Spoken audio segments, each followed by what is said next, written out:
Welcome to the Bark Night Podcast, where we shine a spotlight on the world of film and TV through news, reviews, and in-depth discussions.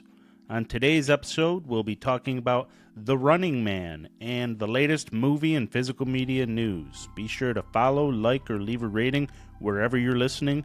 It helps keep the reels turning. Nice. Hello, my friend. How are you? I'm doing well, man. Doing well. I am heading off to Mexico tomorrow, so... Whoop, whoop. Yeah, so we're filming early this week. Yeah, I'm okay with that. It also resulted in, I had to do a bunch of shopping I didn't expect and all that, so I didn't get to see Keeper.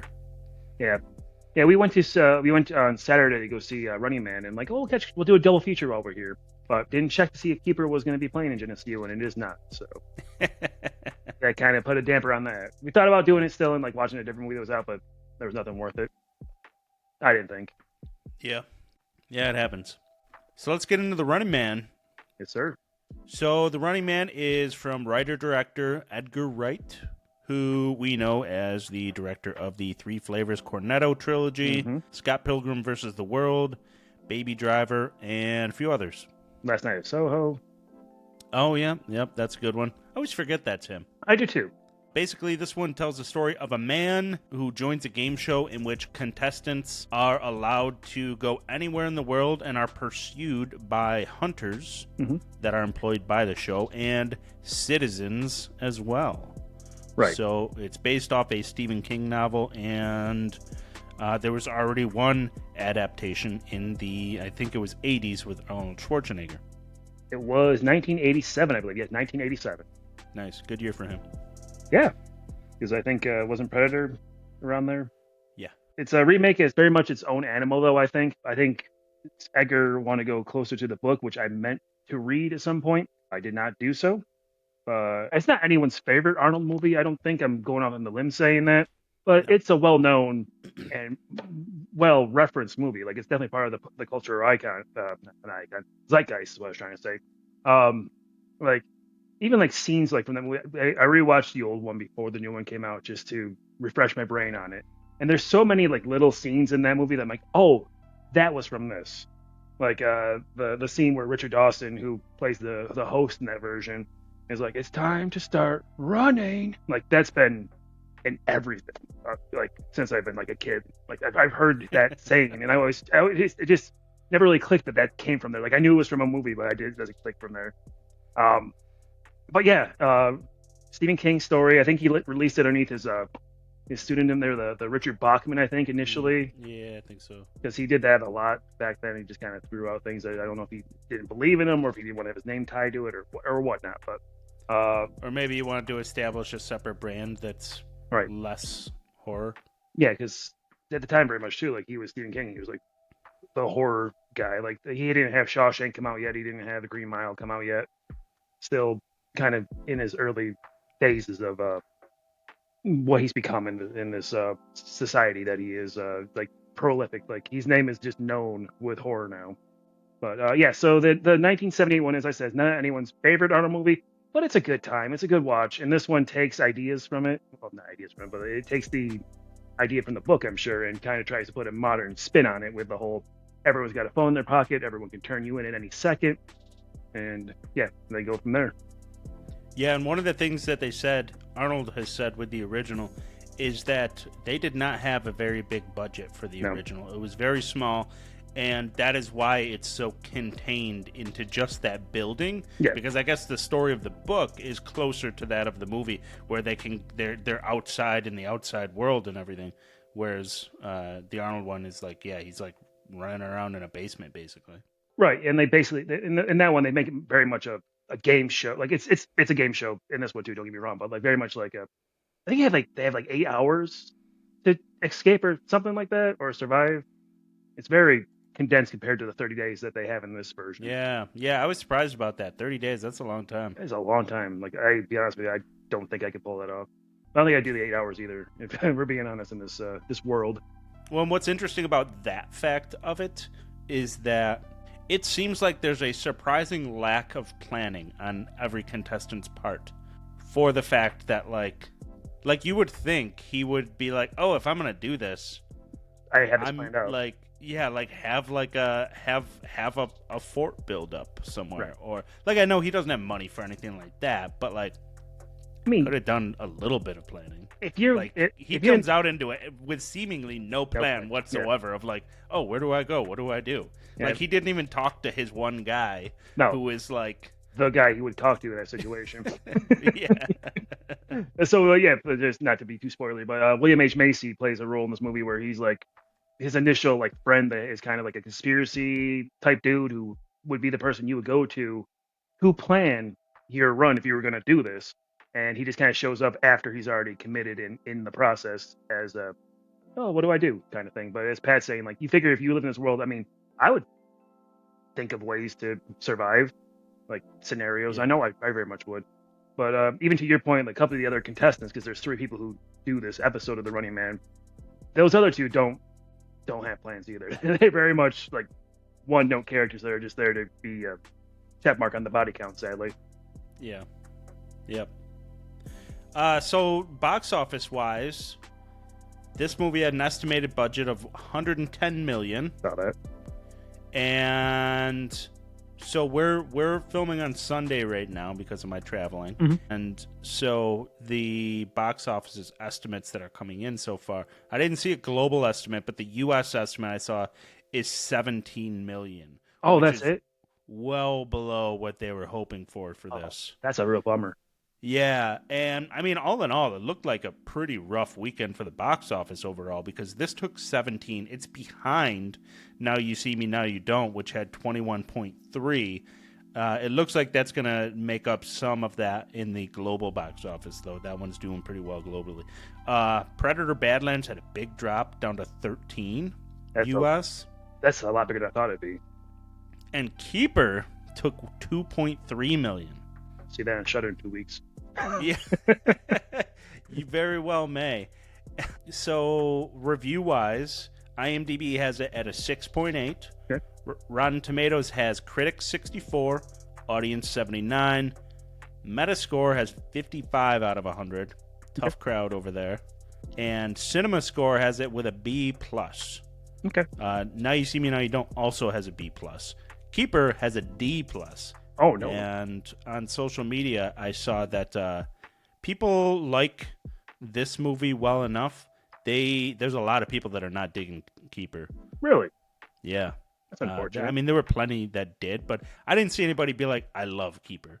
I saw a lot of people be like, "Yeah, Keeper's fine," you know, but like, I don't know about it. And there was one thing I noticed too is that critics, they didn't do like usually with these movies they'll do critic screenings. Right. Where they'll put them under embargo, but they didn't do that. They were like they said they did it in the name of secrecy, but a lot of people that have now seen it are like, it wasn't in the name of secrecy. It was in the name of it not being a good movie. But you know, we haven't seen it, so I don't want to jump the gun on saying it's not good. But I guess I will say I'm not, too disappointed in myself for not getting into it this weekend. Right. Yeah. And yeah, exactly. Like, it's not a rush item now. Like, we can wait on that movie. I think it's not going to have a cultural impact where people are going to be clamoring for us to talk about it. So Yeah. when it comes out, we'll talk maybe they'll about. throw it on the maybe they'll throw it on the screen in my flight. Maybe they will. I'll get lucky. It's possible. But we do like, we both. I've come around lately into the director Oz Perkins, and I'm gonna watch that movie at some point because I want to see, because like he's weird. Like, his stuff's weird already. So maybe it's just a different level of weird people weren't looking for. But Yeah. but yeah, I definitely was gonna catch it for, Saturday, but the local place, as I said, didn't have it. And actually, Tom came out with us on Saturday too to watch the movie. So Running Man, I mean to say. So there was three of us. I'm like, that's not go all the way up to the city. Even though it's not all the way up, it's just like 20 more minutes, but still. Yeah. So what did you think of it? What did So- everybody think of it? So I think of the three of us, Holly liked it the most. She really enjoyed it. She came out. She's like, "Wow, that was entertaining and like great action and everything." Tom, I think, was about the same way. I feel like I came out of it the lowest of us. I thought it was fine. It's not my favorite movie I've seen this year, or like even going to be a contender for like my top 10 when we get to that point. I thought it was fine. I just thought at a certain point, it's like the third act is what I didn't like. Like, there was characters introduced and little sections of the story that just kind of felt disjointed a bit, and it threw me out. It took me out of the movie. Like, to be honest with you, don't want to go too far into spoilers, but like I'll say like there's a part where like Michael Cera shows up, and like his whole thing was weird and like didn't really fit You didn't in. like the Michael Cera stuff? I didn't like the Michael Cera stuff. No. I really like the Michael Cera stuff. I thought so. If you're talking cast wise, like I thought that Katy O'Brian and Jamie Lawson were like completely wasted. Oh yeah. They did nothing with their characters. But I was really happy with Michael Cera's because I thought he was like weird. Like he is weird, but he's supposed to be weird. Yeah. Like, and I just thought that coming from Michael Cera, I thought that was an interesting way to do it because they've worked together before. Well, of course, on yeah. Scott Pilgrim. I would like it. He just gave him a completely different sort of part here. Right. And that's fine. Like, but yeah, for whatever reason, it just didn't click with me. Like, it's kind of like a weird, like Home Alone situation. He's got these traps set up for when they come chasing after Ben Richards. Yeah, that I didn't really like. And then like he goes out and he gets out of that situation. He immediately gets in a situation with a girl who has a car that he kind of carjacks. And I'm just like, what? What is this? I liked the movie until the last act. It kind of lost me there. But that might just be me. But yeah, I think I was really into it, and then it kind of lost me with like how the last act went. Yeah. Well, I will say I kind of agree on the last act part, and it's mainly once he gets into the car with the girl. Sure. I think things kind of clunk along from there, and I don't think it's bad by any means. No. You know, I've seen a lot of bad third acts out there, but I just think it's a little clunky. And like if you think about it, like by that point he's like, "Oh, I don't even need a gun," and like throws it out the window, and he's like, "They're not going to do anything." And there was never a point where I really bought it. Like, I think you might need the gun. I think I need a gun. Like he's like, oh, they're gonna save it for the prime time, and it's like, yeah, and like I don't know if they will. Like, yeah, it feels like they why would they? Yeah, and like maybe they will, like the network guys, but early in the movie, a contestant gets taken out by two random kids with flamethrowers. Right. You know, like Yeah. you might need it for someone else out there. Yeah, so that whole thing seemed quite silly to me. Yeah. Okay. So you get where I'm coming from with that. Yeah. But I did enjoy the Michael Cera stuff. I didn't like that so much, but that's okay. We can be different on that. Yeah. Yeah, that is okay. I mean, you like Scott Pilgrim more than I do, so. Oh, I love Scott Pilgrim. It's one of my favorite movies. I went back and looked at my list of top 20 movies of the last 25. I'm like kind of annoyed at myself. I didn't find a spot for that on there. But I already had two Edgar Wright movies on there. I already had Hot Fuzz and Shaun of the Dead. So yeah, Hot Fuzz is one that I was very lukewarm on the first time I saw it, and every time I see it, I like it like a little bit more. You know. And that's what I'm hoping for this one. I'm hoping that the more I see it, the more I like it. Because a lot of his movies do that too. They grow and they do grow on you as you go. So yeah. Hopefully that's like that. But like, yeah, for some reason I was into it, and then like the Michael Cera stuff happened, the girl in the car stuff happened, and then my brain just went, meep. And it didn't really bring me back after that. Like the whole like the end set piece, I was like, okay, sure. And they kind of do I know how the book ends, and they do a little bit of a wink to the book there, but you know, it just kind of lost me the last act. So that's what I'll say. It's not a bad movie. It's not something that I say that I regret going and seeing. I'll gladly watch it again, as I said, but it does kind of fall in the meh category for me. Yeah. Where I land on it is I think the scores for it are very accurate as to what I would give it. Sure. You know, so IMDb 6.8, Yeah. Rotten Tomatoes 79. Like, That's I fair. think I'm right around there. Like, I think that's a good rating for me. It's a passing rating. I'm not blown away, but I don't regret going to see it. You know, like it's fun. I think Glenn Powell is having a blast in it. He is. He does a good job. He's got a lot of charisma. He seems primed up to be the next sort of big movie star here, and I see no reason why he shouldn't be. Right. Is obviously Glenn Powell, people don't know. Top Gun Maverick was kind of his breakout role, and he followed that up with Anyone But You. I think was a rom-com either that year or the next year, and then which was doing like things a little bit differently while somewhat resurrecting that whole genre. Yeah, he did The Hitman. That was a Netflix movie. A couple other movies are in there, and I've enjoyed. not seen The Hitman. You should watch that. It's a good time. Yeah, I've heard that. Dude can rock some disguises. He rocks them here or rocks them there. Yeah, you're right. The disguise in the movie are like they fit too. Like the priest one I enjoyed. what was the other one? The disguises are a very, very fun aspect of it. Yeah, and he gets that from the Molly guy, the William H Macy character, who he should have went to like before this whole thing started. If I wrote this, I would write it so that he plans it. Right. So that all these things are planned out, and he has disguises around the city, and he has hideouts, and he's actively working with William H. Macy and Michael Cera. Right. And that I think it's more fun and more realistic if he does it that way. And those aspects are there. They could have done that, but instead it's like almost like, as I said, like disjointed, like even the William H. Macy thing. He goes there, he's like, oh, we're best friends. Oh, I was going to hire you on to my company because blah, blah, blah. And then like he's just, his character's done after that point, and then you don't see him again. And I think the reason they don't do it like that is because of this idea of such an income inequality, with that being such a big part of why he does this, and why that part of the plot. I think if you make it so he can afford to do hideouts and he can afford to do all these other disguises and this and that, if you do that, you can't do, like, you can't have him plan it out too much and have him be a guy that can't afford a sock at the same time. Yeah, right? but also in the movie they talk about how I think people in that world realize the money that the company, the television, I don't know, the company throws at people to do the show. So you'd be like, well, if I do this, then I'll have this for you. Like you could plan something around that. Yeah, where each time he like kills one of the hunters and gets like a deposit, he's like, "Hey, William H. Macy, here. Yeah. Now implement this plan. Okay, now Yes. implement this plan." Yes. Yeah, I think it would have been better if they had done it that way. Yeah.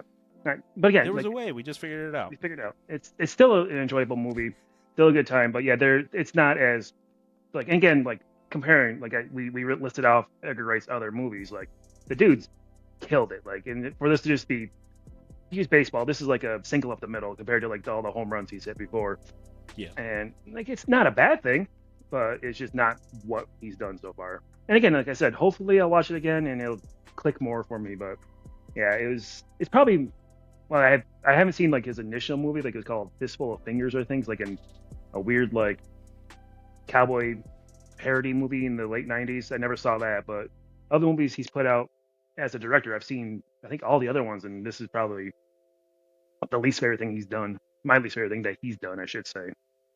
Yeah, but you might come around on it. Who knows? I might. You're right. Like you watch a movie sometimes and it just doesn't click, and then like you'll see it again, and then it just goes from there. Yeah, that's not uncommon. There are a lot of fun parts of it. Right.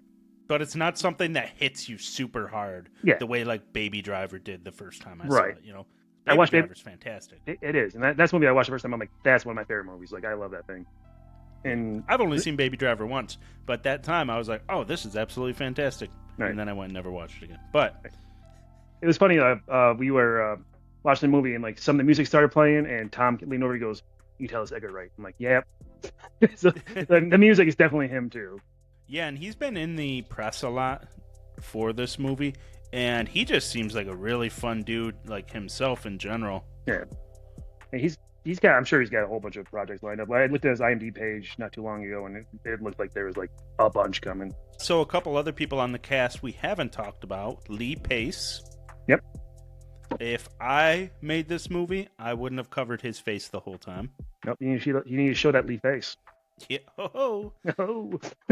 Yeah, for him to be there the entire time but not show himself until the last act is kind of like, I mean, it's cool because you're kind of wondering like, oh, who's this guy the whole time, you know? Right. Which is a cool aspect of it, but I guess I kind of wonder how that's going to be on rewatches. You know, will you notice certain Lee Pace-isms about him like that later or not? I don't know. Well, they set up as like it's going to be a reveal when they show his face, and they show his face, and you're like, oh, I don't know who that is. And like his story, like the story should tie into the movie where we should know who he is. Like if they would have his face from earlier in the like there should have been a poster somewhere with his face on it, and maybe there was. Maybe there was, and it's possible, but like the reveal they showed like earlier scenes and whatnot from the other seasons, but I don't remember seeing him. I don't remember seeing him at all. But like if you would have seen him, then that reveal would have been something instead of just like, oh, it's a guy. It's a Cool. weird guy with a weird mustache. Oh, neat. That's fun. Well, yeah, Lee Pace, unfortunately, I think he was also Ronin in the Guardians movie, the first one. So he also kind of got just blue face that time, and you couldn't really tell it was him. Mhm. And I think I saw him in a movie called Bodies, Bodies, Bodies. He was fun in that, but I'm Oh, sure yeah. I'm sure he's been in a lot of other stuff. But those are the things that popped to head for him. But yeah, he's good. But like you said, I would not have hit his face until the last act, Yeah, definitely not. or at least like as we said, like have like a poster with his face on it. So then later I'm like, oh, it's that guy, instead of just I don't know who that is. Well, what's funny is that he is in the press doing a lot of interviews and whatnot, but it's just like I didn't know who he was because I don't think he's in the trailers or anything. So when I saw him doing interviews, it meant like nothing to me. I was like, oh, I don't know. Yeah, and then I'm sure you're going to go to the next cast member we haven't talked about yet, Josh Brolin. Coleman Domingo. Oh, okay. No, either one. So Coleman Domingo, I thought was absolutely awesome. I wanted more of him on the screen. I thought he brought that right energy to that role. Yeah, he's one where like, so you look at this and you say, okay, Jamie Lawson was absolutely fantastic in Sinners, so they should have done more with her here. But I mean, Sinners probably wasn't out yet when they were shooting this, so you can't just retroactively add scenes in. So on one hand, it's like, okay, I get it. Katy O'Brian has been in a bunch of stuff, and she was in Twisters with Glenn Powell. Right. So I do kind of think it's unexcusable for them to have not used her more. But Coleman Domingo, they don't give him a ton of scenes. He has more than Katy O'Brian, I believe. And he does as much as human possible with every single second of screen time that he gets. Yeah. Every time he's on screen, he's doing something to capture your attention. So he absolutely kills it, and I want to keep seeing more of him. He seems to be destined for greatness. So I'm with you on that. I had it written down right here that he was a big plus for me. Like, as you said, not a lot of screen time, but a decent chunk. And when he's on there, he draws your attention. You believe him to be this whole over-the-top TV show host from this murder show. And he does a great job. Like, yeah, he was awesome. And like I said, I kind of wanted more of him. Yeah, I would have taken more, but I also kind of think, I don't know, I partly think like we got a perfect amount of him too. You might be right. You know, that. Where like you always want to leave the audience wanting more. Right? That's true. And I don't know if the book has, because in the Schwarzenegger movie, the character of Damian Killian is the Richard Dawson character who's the host and also kind of like the behind the scenes guy, kind of like, you're doing this, you're doing that. In this movie, they kind of break it up into Coleman Domingo's character of Bobby T and then the Josh Brolin character, which I'm assuming we're going to go to next. Yeah. Let's talk about Josh Brolin. Yeah, so Josh Brolin is the executive of the studio network. I forget what it's called. Dan Killian is his name in this one, opposed to Damian from the first one. So they did that little fun switcheroo there. And he's also great, but also half the movie he's just talking to a screen, you know? So, like, he has impact, as he always does, but it is also kind of like, this was an easy paycheck for him. He just showed up and, like, talked to a screen half the time. Yeah. He's also very charismatic. Mm-hmm. I loved that, like, I don't know if you noticed this, what they did on his teeth, the, what do you call those? Veneers? Veneers. They did veneers on his teeth. And it's so subtle. Like, they're not, like, super over-the-top veneers, like in Wolf of Wall Street. Sure. But they are there. And I was like, I see what you guys did. Like, that's subtle, but, like, that's definitely something that, like, you would see somebody in his position doing, you know? Right. Where people can't afford medicine for their families, but he gets the veneers on the teeth. Exactly.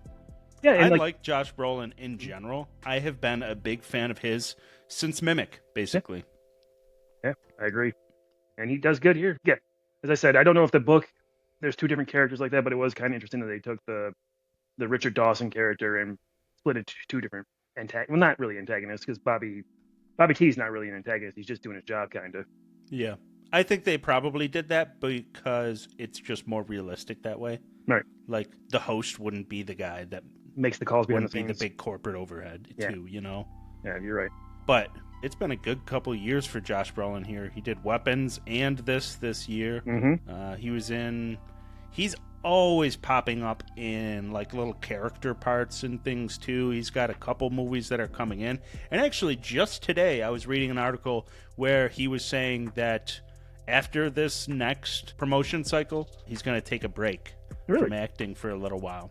I don't know how long, and I don't foresee it being that long, but he was basically like, yeah, I've been going project to project to project to project for a while now, and I really need to just take a little bit of a break to take in the world and remember why I'm doing this, and to get a little bit more life experience that I can put towards these upcoming parts. Because at a certain point, you start to forget sort of, you know, if when you're just playing different parts nonstop, you forget like who you are. Sure. You know? Yeah. And that's I mean, good for him to see that he needs to step away and take some time. Yeah. So, I mean, like, obviously we're not actors, but I imagine, like, doing a role where you have to, like, change your whole way of being to be this different person probably takes a bit out of you. And you probably do need to just sit back and, like, go to a cabin for a weekend and just reset your brain. I'm sure it'll be more than a weekend, but you know what I mean. That's what I do. Promotional cycles for all these movies are exhausting. Oh, too. I'm sure they are. And to have to go from project to promotion to project to promotion, like if you took the promotional cycles out of all these movies, I'm sure it's fine. Mm-hmm. But like that part of it, he's been doing a ton of, you know, nonstop podcasts, nonstop interviews, nonstop red carpets, like because for those things, you really are putting on a face. Yep. Keeping up a persona, all those things where, like, it's basically like being in nonstop public business meetings, you know? Yeah, that's exhausting. Just meetings in general are exhausting. And for what it's worth, I really loved him in Weapons. Mm-hmm. I think he's one of the strongest parts of that movie. So he's having a really good run here. Right. Yeah, he had this, Weapons, as you said. He was in Doom Part 2 and Doom Part 1, the Avengers movies, like... The dude's shooting Dune Part 3 right now. Sicario, he was in Deadpool 2. Yeah, the dude's put work out there, and I can't blame him for wanting to take a time off. Yeah, he did a sequel to Sicario too. I love Sicario. Sicario's very good. Yeah, it's just one of those movies that I was so shocked at how good it actually was. It's one of those ones like I got told by a certain friend of mine to watch it. It's not I won't say his name, but like it's not someone I really trust movie wise, and I'm like, yeah, sure, okay. And then like I just somehow did come across it and watch it. I'm like, all right, he's right on this one. And he's in the upcoming Wake Up Dead Man. Yeah, that's the new Knives Out. I want to say Glass Onion. I knew that was wrong, but I couldn't get it out of my head.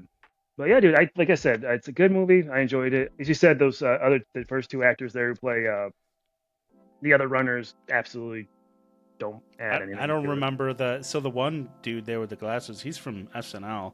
Mm-hmm. And I didn't remember his character's name, and I didn't really remember him. No, and I think the other actress there, they call it Katy O'Brian. They call her Laughlin, which is the name of one of the runners that goes with Arnold in the first movie. But like the other character, like in the Arnold movie, it's Laughlin and Wise. In this one, I don't even know if the other guy's name was Wise. I don't think it was, but that's how little he mattered to the story. He's like, I have no idea what his name was. Yeah, you know, and I was interested in how they were going to do it, and I thought that they would like meet up once they got out there. Nope. You know, not at all. Like, that seems like it would make sense. Like 3 people fighting all these guys is better than just running off on. Yeah, and like his name was Tim Jansky. Okay, that's not Wise then. Yeah, and like there's a very like loose connection to start with, like Katy O'Brien's character, who is Laughlin, same surname as the guy from the first movie. She's in his neighbor in his building, and then the other character, what was his name again? Something. Tim Jansky. Yeah, I'm not gonna remember that. Like he like falls on the training course, and the Ben Richards, Glenn Powell's character, like helps him, and that's their connection. That's all it is, and then just. He helps him like a bunch of times during training, and then doesn't help him a single time when they get into the real world. Yeah, he's like, "Oh, come on, buddy, get running." It's like, okay. Yeah, like why wouldn't they rendezvous and meet up? And then if there was going to be a big final act showdown with all 3 of them, I just think there was a lot left on the table in the way of potential with that group. Right. Because, Did they work together in the original? Yeah, for a bit. Yeah. I like that is the one thing about this that just like completely boggles my mind of like there's no planning whatsoever in the way of how they do this. He just decides that morning. But seemingly it's been on his mind for weeks. Right? Had to have like been. it's been something he's thinking about and he just decides to do it, but like you wouldn't plan at all ahead. Right, and then they try to kind of hand wave that away by saying he's planning to go on one of the other shows. Like they show a couple other shows. Like there's one with like a hamster wheel you run in it and you answer trivia questions or something. And like I think he's trying to get on one of those shows supposedly, but clearly he's looked at the Running Man logos and it's on his mind. It is on his mind, 100%. His wife even brings it up to him, like, "Don't do the Running Man." he's like, I and won't. He does not promise her he won't. No, he doesn't. I thought he did. No, he's like, "I promise you." And then he says something else like, "I will see you later," or something like Okay. I didn't catch that, but that makes sense. He's like, "I promise you, you don't have to worry," or something. Right. Okay. Yeah, I think you're right now. I remember that. And I will say another thing about this movie that was, well, I mean, not surprising, negative, but in the first movie, the hunters are all these over-the-top kind of WWF characters. Like the first guy's a sumo wrestling hockey player. And then like there's a guy with like a chainsaw and like flamethrower. I know that's not a lot of personality, but like they're like early 90s like wrestling characters. And this one, they're just kind of generic faceless goons, except for Lee Pace's character who has a mask on. The rest of them are just thereby making him a faceless goon. Exactly. And the rest of them are just kind of just random military dudes, which is unfortunate. One guy had like shooting glasses on, those glasses you wear to see your targets better from the gun range. If people didn't grow up with gun ranges, that's what those do. And I just felt like that was lacking too. Like I missed the over the top character. It's wasted potential once again. Yeah. I think a lot of the ideas in this were a little bit half baked. Like just spend a little bit more time on it and it would have been probably like vastly better. But like as it stands, I do not hate it. No. I enjoyed my time with it and I'll probably watch it again. Yeah, I'm with you on multiple times. With you on that. Like it just, like I said, it just feels like there was just like you said, wasted potential or missed potential, we should say. Like it is worth your time if you have any interest in it, go catch it. It's a good time, but like I just wanted a bit more from it. Yeah, there we go. Got anything else for that one? Now, let me double check my notes. I think I hit all of it. Oh, I put down here David Zayas showing up made me happy. If people don't know, he played Batista in Dexter. Yeah. I was happy to see him, but literally his scene is just the opening scene in that setting. Never comes back around, but it was good to see him. Yeah. Have you seen? Oh no, you haven't seen The Bear. He pops up in The Bear. Does he? That's fun. Yep. I watched the new season of Dexter too. I know he shows up in that. Yeah. Have you finished it? No. Oh. Need to. Yeah. And in other news, Alien Earth got renewed for season 2. It's officially been announced. We're there. You knew it was coming, but you were still kind of hopeful. Well, it certainly would have been pretty terrible if it didn't. Yeah. With the way the first season ended. Like how streaming... That happens all the time. Yes, exactly. I mean, it feels like every show that comes out now sets up the cliffhanger, so they're like, oh, you have to renew it. But I have to imagine it did well for them. Like, I think I haven't heard any like negative word of mouth about it, so it's not surprising. But with these shows, it's just there's always that slight feeling of someone's going to be stupid and not renew it. So that's good news. I'm excited about that. Yeah, it seems to be a really good time for the Alien and Predator franchises. They both seem to be doing pretty well, so which is awesome for us. But yeah, I'm very pumped about that news. Yeah. Now, if only they could figure out the Terminator franchise.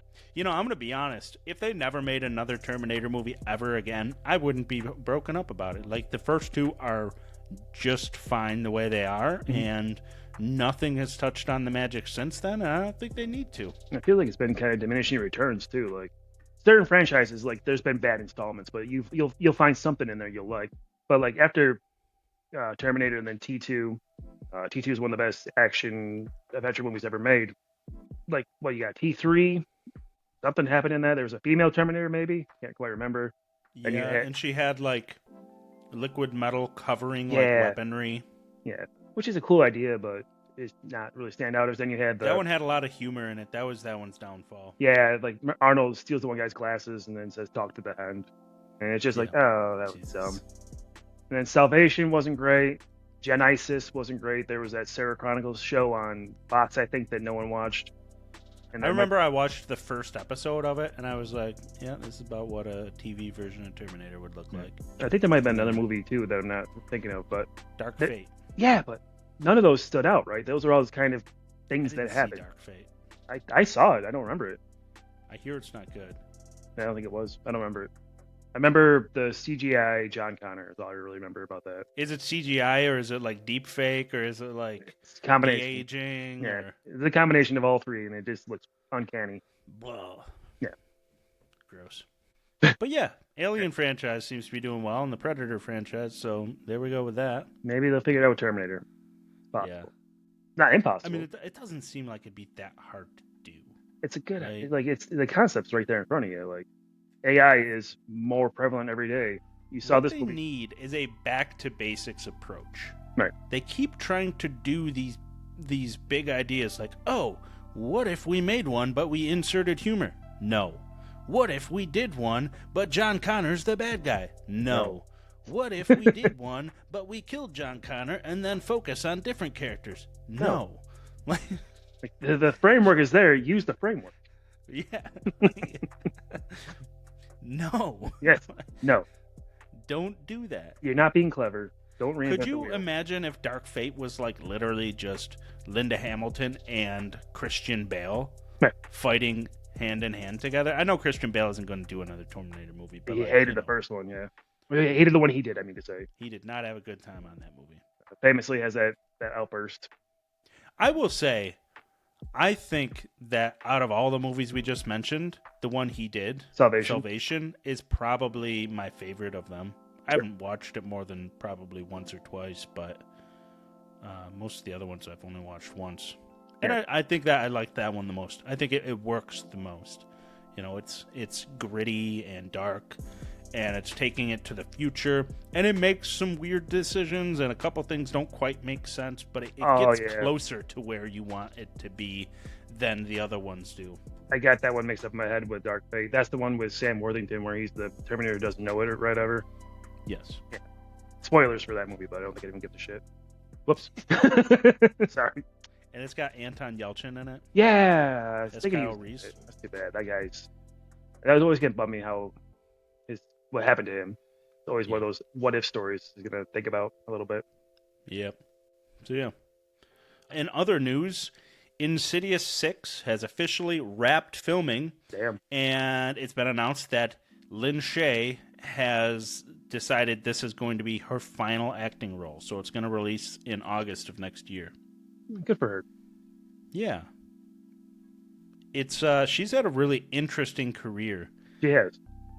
With just kind of randomly making this big break at like a late stage in her career where she becomes like the star of a franchise. Right. Of a horror franchise. Whereas like I'll watch old movies from like the 70s and 80s and even 90s to a point, and she'll always pop up as like a character, you know, or like a lot of supporting characters in there, and she's always doing a great job, usually like a comedic aspect to them, but she's in a couple horror movies too. But to have this all of a sudden like she's carrying the entire Insidious franchise, like that was, I mean, it must have been like so surprising to her, and probably why she was like, you know what, I think this is a great place to stop, and I think the Insidious franchise is the one to stop with. So, right, as you said, like she was a classic. Like I think, like a that guy actor. Like once people just pops up, you know their face, you really don't know their name, but everything they're in, they're good in, and they just provide something to any movie, any project they do. And and then to have her, as you said, become a face of a franchise this late in the game, it's a great story actually, and I'm glad that she decided that, no, I got what I wanted, I can walk away. That's admirable. We all should be so lucky. Yeah, you know what I think her funniest role is? What's that? You remember her in There's Something About Mary? Oh yeah, holy cow! Forgot that was her. Yeah, that movie in general is just very funny. It is. That's one of those ones I kind of, like we talking about, like you watch a movie sometimes it doesn't click the first time. First time I saw that one, I was very much like meh, but subsequent viewings, that's really moved up in my estimation. Yeah. Yeah, I remember buying that on pay-per-view back in the day. Yeah. I mean, you still can do that. I know I said, geez, I just rented a movie like 2 days ago. You on pay-per-view? Well, through Amazon Prime, same kind of idea. Oh, gotcha. Because pay-per-view was like a specific brand. Yeah, it is. I think it's still around, but I don't mess with What it. a weird thing that was, too, where like they just play it on your cable. Yeah. And I think you had to line it up with, at least at first, you had to line it up with specific showings. Yes. And they'd be like, all right, you will have access to this showing and maybe the one starting after. at 2 Yeah. and until 4 or whatever. Yeah. It's such a weird thing. Yeah. And now it's just like, oh, I want to watch this movie. Boop, boop, goes. Yeah. All right. You have it for 48 hours. Watch it or don't. We don't care. We don't care. We already got your money. Have you seen all of the Insidious movies? I have not seen a single Insidious movie. You've never seen any of them? That's a blind spot for me. I know. Bro. How? I know. I missed Insidious. I missed Paranormal Activity. I don't know how I missed those two, but I did. Yeah, but Insidious is like, so that's right up there with The Conjuring. They're both Really? James Wan. He came out with them like a year apart. And I think, so Insidious is in some ways scarier than The Conjuring. It is at the very least more original. Okay. Because The Conjuring is almost like his take on the possession on the possession subgenre. But Insidious is his own. He creates a world. He creates a mythology. Like, it's all created by him. And, like, it's one of those things where I bet he's got a Bible that is like, oh, this is how this world works. All right. I'll think of it a shot. It is crazy good. And it's got a good score. And, man, I'm so surprised you have not seen those. There are 5 of them, and they're all good in a certain way. I mean, you get, per usual, you get diminishing returns with each one of them. Sure. The first one is fantastic, though. The second one completes the story of the first one, because the first one sort of ends on a cliffhanger that you're like, okay, if they had never completed their story, you'd be completely fine with it. Like, oh, okay, I can assume where this goes from here. Sure. But they do. They come back and they complete it. The third one is a completely new story. And it kind of takes place, I think it takes place somewhat in the past. And it is kind of just leaning on similar ideas that are created in the world. And I think there's a couple, it is, it is a prequel. And because Lin Shaye is in it, and she's got like a horror crew, and it's kind of how her horror, like in Paranormal Investigators crew, came together. Okay. It's like And in those movies, they're like kind of like the poltergeist thing, where like the paranormal investigators come to investigate what's going on, right? Exactly. That's what I thought. Or similar to like the people at the end of The Others. Yeah.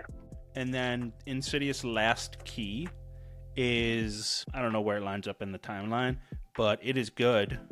It's not fantastic or anything.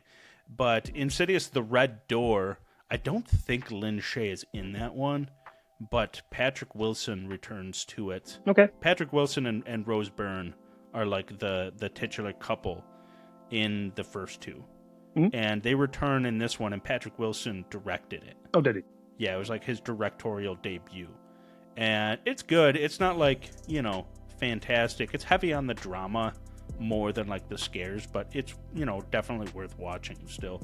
But, man, I'm telling you, put Insidious 1 on your watch list. Okay. That is absolutely like it. It is a modern classic. And Okay. the monster that they introduce in it is like, people are this monster for Halloween. It's that good. Yeah. That's my Insidious soapbox. All right. I'm in. I'll watch it. I'll try to catch it at some point soon. Hopefully before we talk next. You've blown my mind not having seen that one. All That right. is a modern classic. Everyone's got blind spots, buddy. We have some free spots on our schedule. We should slot that in to see what you think of it. December 2nd, we have an open week if you want to do Let's aim for that. an Insidious blind spot. Just the first one? Yeah, we can leave it at just the first one. All right. If you feel like watching the second one just to complete the story, you could. Sure. But I'm the in for first that. one is the one that's like the game changer. All right. I'll watch it. I'm in for that. That's a good idea. Cool. I'll have to figure out what I'm doing then. Yeah, we'll figure it out. Okay. The final piece of news that I have is Disney CEO Bob Iger has announced that they're working on a new feature for Disney Plus, which will allow for user-generated content via AI. That's weird. It is weird, and I absolutely don't like it. Hate this idea. Why would you even float that idea? Yeah, it seems like, I don't know, you've got to heavily moderate something like that too, right? Because it's in the Disney Plus app. Right. And as a company that's well known for being like, don't do anything that's going to ruffle feathers, why would you try to like put this potential bomb out there? That's weird to me. Yeah, and so people are really, really, really tearing them apart in the news right now, like on social media and everything. Videos all about people up in arms, and I mean, in actuality, it is a terrible, terrible idea. It is. Because that's not what you want, and a lot of people are really, really like, so AI, for what it's worth, seems to be here to stay. Yeah. But there's certain places for it, and there's certain places where people don't want it. And I mean, like, for one, audiences seem to be pretty well against wanting AI in their movies. For anything, really. Yeah. I've watched so many AI videos online right now, and whenever I come across one, I can 95% of the time I can tell. Right. And it kind of pisses me off a little bit. Right. But it's always like weird too. There's like an uncanny valleyness to it where you're like, ugh, like what is this? Right. Or sometimes it's in the audio. Like there's so much AI generated like audio on social media right now, like especially TikTok, and it just always is just like, come on. Yeah, and I don't know what Disney's endgame for doing that would be. Like, are they hoping that someone puts a story out there that like, oh, that's great, let's use that as a sequel? You know what I mean? Like, it's weird. Like, I'm sure like whatever you do on there is their property if they want it. But oh yeah, 100%. That's weird. That's weird to me. I don't like it. I don't fully comprehend it, but I know I don't like it. Yeah. And he talked about it on a shareholders call, so part of me kind of wonders if this was just one of those things where he's trying to, you know, every company's like, oh, this is what we're doing for AI right now, just so he can tell the shareholders he's doing something with AI, because it really seems like every company is asking that question right now. How are we leveraging AI? And, I mean, most of the time, the answer should just be we're using it in the background to analyze trends or analyze data to make sure we don't have blind spots. And, like, to me, that's where you should be using it. You know, do not make an AI-generated version of Beauty and the Beast. No. That's just going to piss people off. Yeah. Come on. Yeah, it's a dumb idea. I don't understand why they would do it, other than trying to get free ideas. That's it. That's the only thing I can think of. Yeah, and that probably is it too. So a lot of the people that are filmmakers for Disney and whatnot are pretty upset about this whole thing now too. So it'll be interesting to watch where that goes. It's gonna be a mess. Yeah. All right, so that's all I got for news. Did you have anything that I didn't cover? No, buddy. Do you have anything for the physical media showcases? I do, and it's something I think you're gonna appreciate. Okay. I have a VHS copy of Independence Day. Oh. Sealed. Oh, look at you. With the Lecter cover. I don't know what it's called. Lecture. Whatever. Yeah. But yeah. That's fun. I had that same exact thing growing up. Yes, we saw it. I'm like, we're not going to leave this here. But yeah, it's really cool that it's all sealed and yeah. Where'd you get that? The local second time around store in Leicester. Yeah. And yeah, it was there on the shelf for like, I don't know, $4 maybe. I'm like, grab that. Their VHSs are usually 99 cents, but since it was sealed still, like, they put $4 on it, and I was fine with that. Yeah.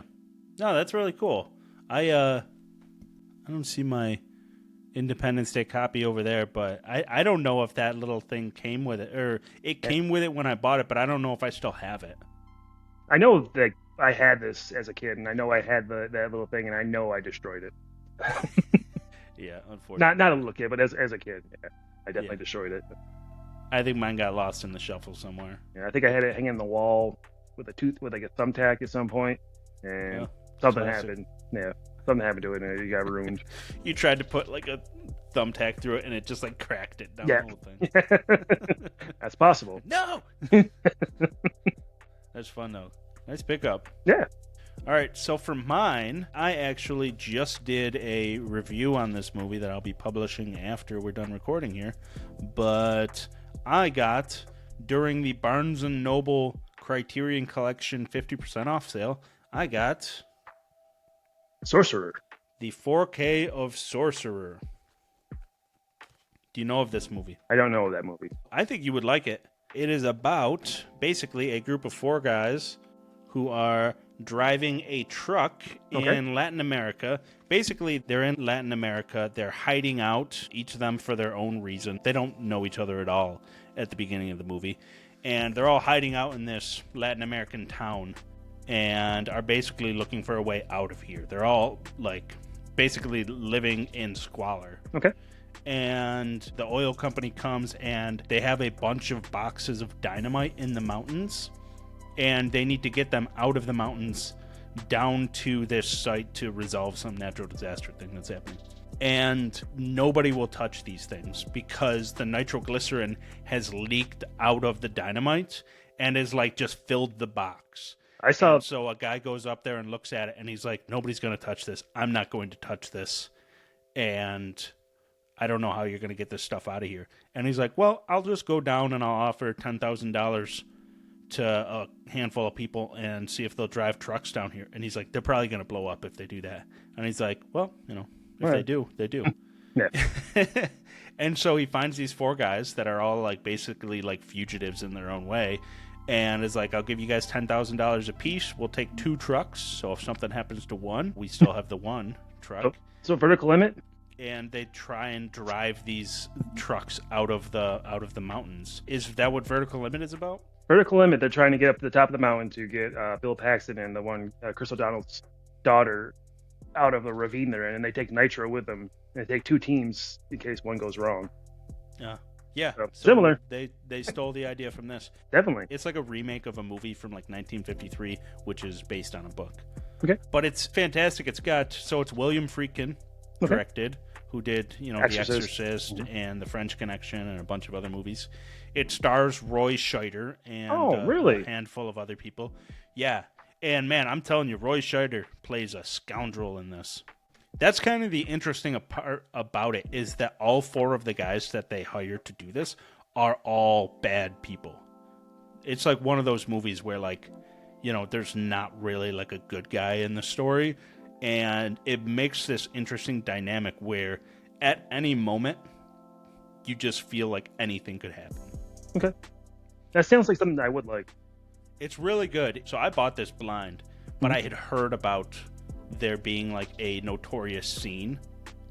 And the scene is where these trucks are trying to go over this like rope bridge.